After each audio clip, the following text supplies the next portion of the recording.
ہمارا غم پوری امت کے لیے ہو، ہمارا رونا پوری امت کے لیے ہو. سب کے حالات کو مد نظر رکھتے ہوئے ہم جو ہیں اپنی زندگی کو قربان کرتے چلیں گے اور نشاور کرتے چلیں گے. اور گناہوں سے احتیاط، گناہوں سے حد درجہ احتیاط. محی الدین ابن عربی رحمۃ اللہ علیہ نے فتوحات مکیہ میں لکھا ہے، فتوحات کو سمجھنے والے انور شاہ کشمیری چاہیے. شاہ صاحب فرماتے ہیں کہ بھائی اگر دین کو کوئی سمجھا تو 3 آدمی سمجھے. فرمایا ایک تو محی الدین ابن عربی، ایک امام بخاری اور ایک صاحب ہدایت، بس 3 ہی سمجھے. اور شاہ صاحب مسکراتا فرماتے تھے آدھا ایک اور آدمی سمجھا ہے اور وہ انور شاہ کشمیری سمجھا، وہ آدھا سمجھا ہے. شاہ صاحب تو بہت بڑے آدمی تھے، فتوحات مکیہ کو سمجھ. حالانکہ یہی محی الدین ابن عربی کے باب میں مجدد الفسانی رحمۃ اللہ علیہ فرماتے پلے درجے کا بے وقوف ہے. مجدد صاحب یہ فرما رہے ہیں، لیکن یہ بڑوں کی بات ہے. اور مجدد صاحب کی ایک بات مجھے یاد آئی کہ کسی نے حضرت مجدد صاحب سے پوچھا کہ صدیق اکبر رضی اللہ تعالیٰ عنہ کی تعریف کیا ہے. بہت کام کی بات کہی، بہت کام کی، مکتوبات دیکھ لیں، بہت کام کی بات کہی. فرمایا صدیق کی تعریف کیا ہے؟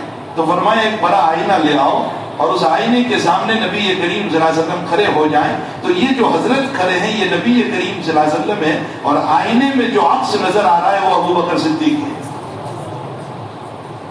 یعنی نسبت اتحادی حاصل تھی صدیق اکبر رضی اللہ تعالیٰ عنہ کو نبی کریم صلی اللہ علیہ وسلم کے ساتھ. اور جس کو نسبت اتحادی حاصل ہو وہی نائب بھی بن سکتا ہے، اسی کو نیابت ہو. اسی لیے صدیق اکبر کے باب میں حضور اشارے کر کے گئے کہ میرے بعد میں اگر کوئی خلیفہ بنے گا تو ابو بکر بنے گا، میرا نائب یہی ہوگا. تو محی الدین ابن عربی نے فتوحات مکیہ میں ایک مثال دے کر یوں لکھا ہے کہ جب آسمان ابر آلود ہو جاتا ہے اور بادل بہت ہو جاتے ہیں تو آفتاب نظر نہیں آتا. فرمایا جب گناہوں کا بادل بہت چھا جاتے ہیں اور گناہوں کی وجہ سے ہمارے دل جب ابر آلود ہو جاتے ہیں تو ہمیں اللہ بھی نظر نہیں آتا، نبی بھی نظر نہیں آتا، حتیٰ کہ میری ذات بھی مجھے نظر نہیں آتی. نہ تقویٰ، نہ خشیت، نہ خوف، نہ ورع، نہ پرہیزگاری، نہ دل کی میں اللہ کی یادیں، سب ختم ہو جاتا ہے. فرمایا معاصی کو ختم کرو تو انشاءاللہ تعالی پہلے ذات نظر آئے گی پھر اللہ نظر آئے گا. اپنے معاصی کو ختم کرنے کی ضرورت ہے. دنیا بھر کے لوگ کہہ رہے ہیں کہ ذہن کمزور ہے، ذہن کمزور ہے. میں سب کو ایک ہی بات کہتا ہوں، شکاؤ تو علاوہ کی بس ایک ہی بات ہے، معاصی کو ترک کرو. اللہ تعالیٰ ذہن کو بھی بہتر سے بہتر بنا دے گا اور حافظہ مضبوط سے مضبوط ہو جائے گا اور ذہن تیز سے تیز تر بن جائے گا.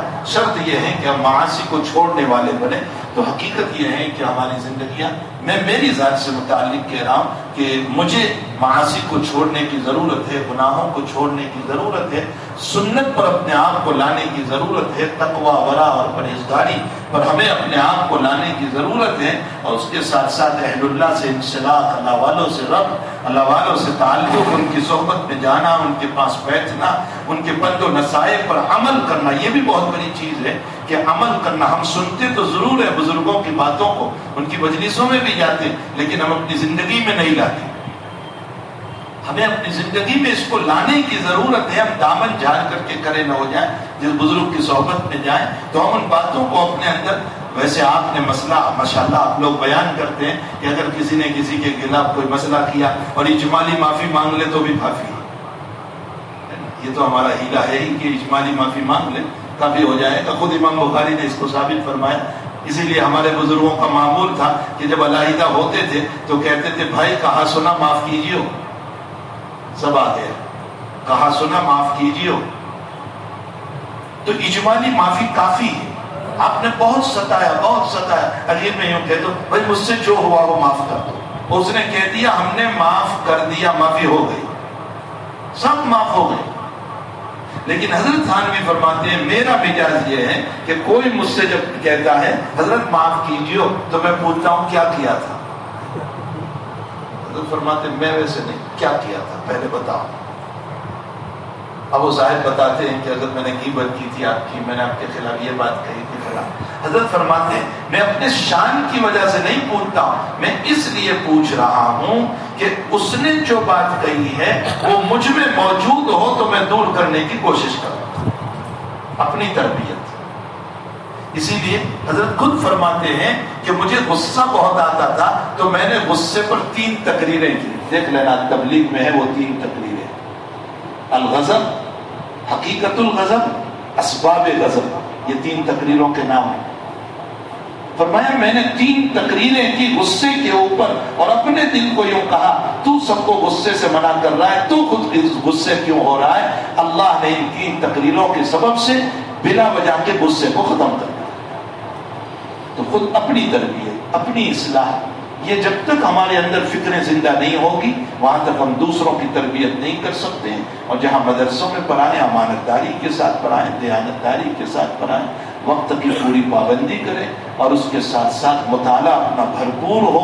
طالب علم کی پیاس مکمل بجھ جائے اور طالب علم ناقص مسئلہ لے کر کے نہ جائیں اور ہم اس کے لیے پوری تیاری کر کے جائیں، محنت کر کے جائیں اور اس طرح تیار ہو کر کے جائیں کہ طالب علم جو محتاج بن کر کے آیا ہے اس کو علوم ملے. یہ بھی ایک المیہ ہے کہ جو ہے حاشیہ دیکھ کر کبھی پڑھا دیا اور کبھی ترجمہ بس ایسے ہی پڑھا دیا، جس سے طالب علم خوش تو ہو جائے گا لیکن فنی آدمی نہیں بنے گا. فن پڑھانے کے لیے فنی کتابوں کو دیکھنے کی ضرورت ہے. اگر نحو پڑھاتے ہیں تو نحو کی کتاب مکمل فنی دیکھیں، صرف پڑھاتے ہیں تو صرف کی فنی کتاب، فقہ پڑھاتے ہیں تو فقہ کے فن کو پڑھیں.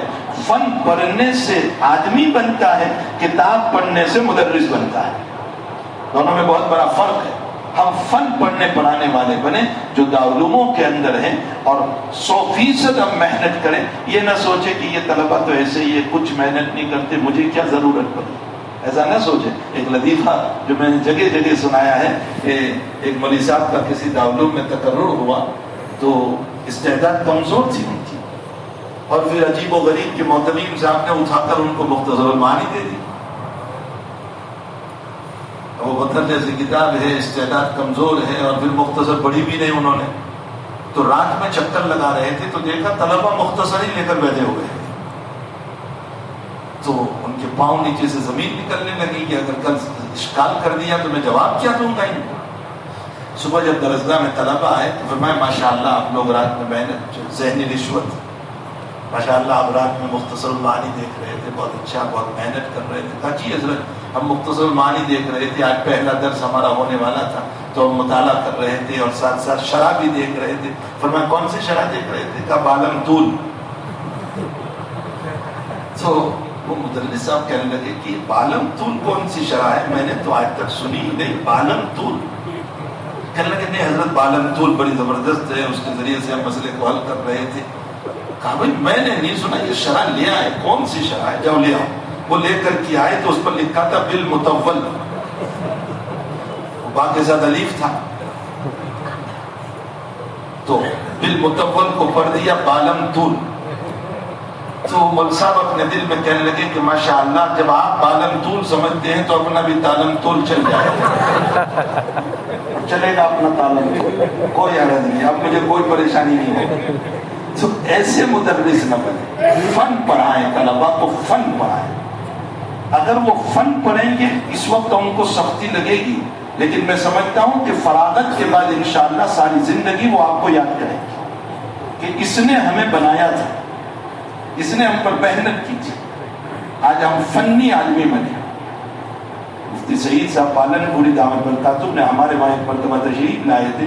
فرمایا کہ میں مولانا ابراہیم صاحب بلیاوی رحمۃ اللہ علیہ کے سر میں تیل رکھ رہا تھا، مالش کر رہا تھا. تو میں نے حضرت بلیاوی علیہ الرحمہ سے فرمایا کہ حضرت بلیاوی رحمۃ اللہ علیہ نے خود ہی فرمایا کہ طلبہ کی 3 قسمیں ہیں. فرمایا پڑھنے والے اور پلنے والے. پڑھنے والے 10% ہیں. پڑھنے والے کون؟ زبردستی آ گئے، والدین نے بھیج دیا. اور پلنے والے کون؟ کھانا نہیں تھا اس لیے آ گئے. کہا یہ 90% ہے. حضرت بلیاوی فرماتے ہیں لیکن ان 10% کی بدولت اللہ 90% کو بھی پال لیتا ہے، چل جاتا ہے. تو 10% پڑھنے والے ہیں، ان کی بدولت اللہ 90% کو بھی چلاتا ہے. ورنہ روزی ان 10% کی وجہ سے آ رہی ہے. جو مخلص ہے، جو پڑھنے والے ہیں، ان کی وجہ سے روزی آتی ہے. تو مفتی سعید صاحب کہتے ہیں کہ میں نے تیل مالش کرتے کرتے یہ کہا کہ حضرت اساتذہ کی بھی 3 قسمیں ہیں. تو حضرت بلیاوی صدر المدرسین تھے. فرمایا 3 قسمیں کون سی؟ فرمایا حضرت ایک وہ مدرس ہے جو رات میں مطالعہ کیا خوب، اور جتنا مطالعہ کیا سبھی بول دیا، یہ تو کہہ کر دی، جتنا مطالعہ کیا سب بولنا، یہ کہہ کرنا ہوگا۔ یہ طریقہ اچھا نہیں ہے، اس لیے کہ طالب علم کی استعداد کو دیکھ کر بات کی جائے۔ اور ایک وہ مدرس ہے جس نے مطالعہ خوب کیا لیکن طالب علم کی صلاحیت کے مطابق اپنی تقریر کو ترتیب دے کر بیان کیا تاکہ اس کے پاس فن پہنچے۔ 10 باتیں دیکھی، اس کو ملا کر 4 باتوں میں اچھی طرح بیان کیا۔ اور ایک وہ مدرس ہے کہ جس نے کچھ نہیں دیکھا، آیا درسگاہ میں، طالب علم سے کہا عبارت پڑھ، وہ عبارت پڑھنے لگا، سارے نیچے دیکھنے لگے، اتنے میں یوں چشمہ اٹھا کر حاشیہ دیکھ لیا، مابین سطور دیکھ لیا، اور گھنٹہ پورا کرنے کے لیے لمبی تقریر کر دی، ورنہ بات 10 منٹ کی تھی۔ حضرت بلیاوی فرماتے ہیں پہلا بھی ناکام، آخری بھی ناکام۔ جس نے جتنا دیکھا اتنا بیان کیا وہ ناکام، جس نے کچھ نہیں دیکھا وہ بھی ناکام، اور جس نے بہت دیکھا اور صلاحیت کے مطابق پڑھایا وہ کامیاب۔ اور پھر حضرت بلیاوی نے فرمایا کہ اچھا وہ کون مدرسین ہیں صحیح کہ جو مطالعہ کر کے نہیں آتے اور درسگاہ میں چشمہ اٹھا کے حاشیہ دیکھ کر پڑھا دیا کرتے؟ تو مفتی سعید صاحب کہتے ہیں کہ میں نے یوں کہا حضرت صدر المدرسین آپ ہیں، تحقیق آپ کو کرنا ہے، میں نہیں کروں گا، آپ کو تحقیق کرنا ہے کہ کون یہ کام کر رہا ہے۔ تو اگر دارالعلوموں میں ہم پڑھاتے ہیں تو تمام کا حق ادا کریں۔ بہرحال یہ چند باتیں ذہن میں آئی، میں خود محتاج ہوں تقوی کا، ورع کا، پرہیزگاری کا، سنت کا۔ اکابروں نے جو اکابر نے بزرگوں نے جو کچھ کہا میں نے اس کو نقل کیا۔ اللہ ہم سب کو پاکیزہ زندگی نصیب فرمائے۔ ماشاءاللہ آپ بہت کام کر رہے ہیں، اور ان حالات میں جو اس وقت چل رہے ہیں، ملک کے بدترین حالات جس میں امت کو سنبھالنا اور امت کو پکڑنا اور امت کو لے کر کے چلنا بہت بڑا کام ہے۔ اس وقت یہ مسئلہ نہیں ہوگا کہ آپ چہار دیواری میں رہ کر کے صرف کام کرتے رہو، باہر بھی نکلو اور امت کے ایمان کو بچاؤ، عقائد کو بچاؤ، امت کے مسائل کو بچاؤ۔ مولانا علی میاں صاحب رحمۃ اللہ علیہ کا جملہ، جگہ جگہ جا کر امت کو کہو کہ ہم اسی ملک میں رہیں گے اور انشاءاللہ زندگی یہی گزرے گی، اور ایمانی تشخص کے ساتھ رہیں گے اور سنت نبوی کے ساتھ رہیں گے۔ یہ امت کو سمجھانے کی ضرورت ہے جو مایوس ہو چکے ہیں، تو یہ کہہ رہے ہیں ہمارا کیا ہوگا؟ صرف چہار دیواری میں رہ کر کے نہ رہیں، صرف مسجد کے امام بن کر کے ہم زندگی نہ گزاریں، ہمیں امت کو لے کر کے چلنا ہے۔ اور جن جن اللہ تعالیٰ نے علماء کو جو ہے خطاب کا ملکہ عطا کیا ہے اور وہ ماشاءاللہ تقریر کر سکتے ہیں، تو قرآن و حدیث کی روشنی میں امت کو سمجھائیں اور امت میں اتفاق پیدا کرنے کی کوشش کریں۔ یہ جو منبر ہم کو ملا ہے وہ اختلاف پیدا کرنے کے لیے اللہ نے ہم کو نہیں دیا، یہ ٹوٹی ہوئی امت کو جوڑنے کے لیے دیا ہے۔ یہ منبر ایسے ہی ہم کو نہیں ملا، یہ جوڑنے کے لیے ہم کو دیا ہے۔ میں اپنی خواہشات کے خاطر، اپنے نفس کے خاطر، اپنے 2 حاجیوں کو راضی کرنے کے خاطر اور 2 مالداروں کو راضی کرنے کے خاطر اور کسی ٹرسٹی یا سیکرٹری یا پریزیڈنٹ کو راضی کرنے کے خاطر امت میں اختلاف نہ کروں۔ اللہ کے نبی علیہ الصلوۃ والسلام نے صرف اس بنیاد پر کعبۃ اللہ کو نہیں توڑا کہ ابھی ابھی تیری قوم عائشہ مسلمان ہوئی ہے، اگر میں اس کعبہ کو توڑوں گا اور بنیاد ابراہیم پر بنانے جاؤں گا تو تیری قوم مکہ والے یوں کہیں گے ہمیں مسلمان بنا کر ہمارے کعبہ کو توڑ دیا، ان کے دل ٹوٹ جائیں گے۔ نبی نے مشرک کے بنے ہوئے کعبہ کا طواف بھی کیا، اسی میں نماز پڑھی، لیکن کعبہ کو نہیں توڑا، اس لیے کہ امت کا دل نہ ٹوٹ جائے۔ جس نبی نے امت کے دل کو بچانے کے لیے کعبۃ اللہ مشرکین کا برداشت کر لیا، اس کی امت کے نائبین اور علماء ان کو چاہیے کہ ہم بھی لوگوں کے دلوں کو بچانے والے بنے، اختلاف کرنے والے نہ بنے، محبت اور جوڑ پیدا کرنے کے طریق پیدا کریں۔ نبی کی زندگی میں تو بخاری نے یہ بھی بتایا کہ ضرورت پڑی تو مدینہ المنورہ سے کوبہ جو 7 کلومیٹر تھا اس وقت، حضرت پیدل چل کر کے گئے صرف ایک مسئلے کی صلح کرانے کے لیے۔ اور حال یہ ہے کہ بلال کو کہہ کر گئے عصر کا وقت ہو جائے، کسی کو کہنا نماز پڑھا دیں، اور وقت ہوا، صدیق اکبر نماز کے لیے کھڑے ہوئے اور دوران نماز حضرت تشریف لے آئے، ابو بکر پیچھے ہٹے اور حضرت نے آگے بڑھ کر کے نماز پڑھائی۔ آپ نے اپنی امامت کو چھوڑ کر صلح کے فریضے کو انجام دیا، کیا یہ علماء کی ذمہ داری نہیں ہے؟ کہ ہم امت میں صلح کرائیں. میراث کے مسئلوں میں جھگڑا ہے, بھائی بھائی میں جھگڑا ہے, بہن بھائیوں میں جھگڑا ہے, ماں باپ میں جھگڑا ہے, بیوی شوہر میں جھگڑے ہیں, طلاق کے کتنے مسائل پڑے ہوئے ہیں, اختلاف کے مسائل پڑے ہوئے ہیں, کتنی بیٹیاں گھروں پہ بیٹھی ہوئی ہے جو شوہر کے پاس نہیں جا رہی ہے. ان مسائل کو میں نے اور آپ نے اپنے دل پر نہیں لیا, اور اگر میں نے اور آپ نے امت کے ان مسائل کو حل نہیں کیا تو اللہ ہی معاف فرمائے کل کو نبی کا ہاتھ ہوگا اور میرا گریبان, کہ تم صرف اپنی برائی اور اپنے دعوے ہاکا کرتے تھے, باقی تم یہ کام نہیں کرتے تھے. اللہ تعالیٰ مجھے اور آپ کو صحیح معنی میں عالم بعمل بنائے اور امت کو لے کر کے چلنے کی توفیق عطا فرمائے. سب سے پہلے میں میری ذات کو کہتا ہوں اور آپ جمیع اکابر اور بزرگان دین کو کہتا ہوں, اللہ ہم سب کو اس کی توفیق عطا فرمائے.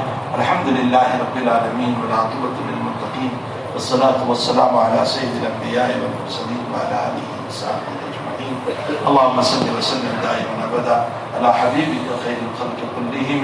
اللهم انا نسألك علما نافعا ورزقا واسعا وعملا متقبلا وشفاء من كل داء. اللهم انا نعوذ بك من علم لا ينفع وقلب لا تخشع ونفس لا تشبع ودعاء لا يستجاب له. اللهم آنس وحشتنا في قبورنا. اللهم ارحمنا بالقرآن العظيم واجعله لنا إماما ونورا وهدى ورحمة.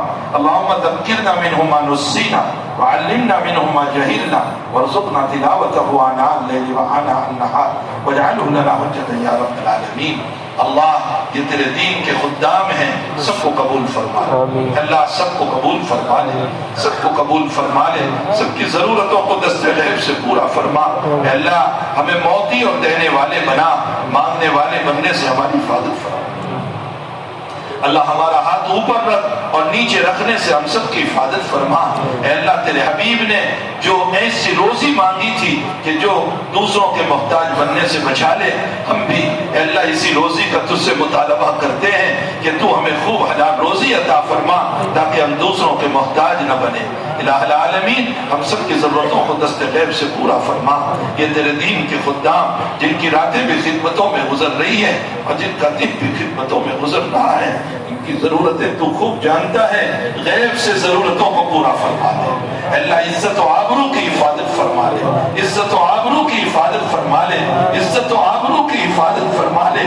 اے اللہ جہاں عریانیت ہے, بے حیائیاں ہیں, پریشانیاں ہیں, حالات ہے, ننگا پن ہے, تنقیسیں اور تنقیدیں ہیں, اے اللہ اس بکھرے ہوئے اور ٹوٹے ہوئے ماحول میں یہ تیرے خدام, تیرے دین کے خادم اور تیرے نبی کے نائب, اے اللہ دین کے جھنڈے کو لے کر چل رہے ہیں, اللہ ان کی مدد فرما, نصرت فرما, مدد فرما, نصرت فرما, ہر طرح سے حفاظت فرما, ہر طرح سے حفاظت فرما, ہر طرح سے حفاظت فرما, کاموں میں برکتیں عطا فرما, بد نظری سے حفاظت فرما, پکڑ دھکڑ سے حفاظت فرما. اللہ ایمان و اسلام کا بول بالا فرما, ایمان و اسلام کا بول بالا فرما. اللہ ایمان و اسلام کا بول بالا فرما. اللہ ہمارے گناہوں کی نحوست سے ہمیں ظالموں کے حوالے نہ فرما, ہمارے گناہوں کی نحوست سے ہمیں ظالموں کے حوالے نہ فرما. تادم حیات اس دین سے وابستگی نصیب فرما. پڑھتے پڑھاتے ہوئے اللہ ہمیں اٹھانا, نمازوں پر موت عطا فرمانا, تلاوت پہ موت عطا فرمانا, ذکر پہ موت عطا فرمانا. اے اللہ ہمیں نمازوں کی لذت عطا فرما, سجدوں میں سرور عطا فرما, تلاوت قرآن میں مزہ عطا فرما. اے اللہ تو ہمارے قلوب میں اپنی تجلیوں کو ظاہر فرما دے, جیسے تو نے کعبہ پر تجلی فرمائی, ہمارے قلوب پر بھی تجلی کو ظاہر فرما دے, ہمارے دلوں کو بھی کعبہ بنا دے, ہمارے دلوں کو بھی کعبہ بنا دے. اللہ برائی سے ہم سب کی حفاظت فرما. اے اللہ من سن سنتا حسنتا پر عمل کی توفیق عطا فرما, ومن سن سنتا سیئتا سے ہم سب کو بچنے کی توفیق عطا فرما. اللہ ہماری دعاؤں کو اپنے فضل و کرم سے ان علماء کی خدمت کی بدولت, ان کے قرآن اور حدیث کی برکتوں کی بدولت, ان کی آمینوں کی بدولت اللہ تو قبول فرما لے. صلی اللہ علی نبی کریم برحمتک یا رحمت. اعلانات سن لیں حضرت کے اگلے پروگرام کی. حضرت کا 3:30 دوسری جو مجلس ہے حدیث کی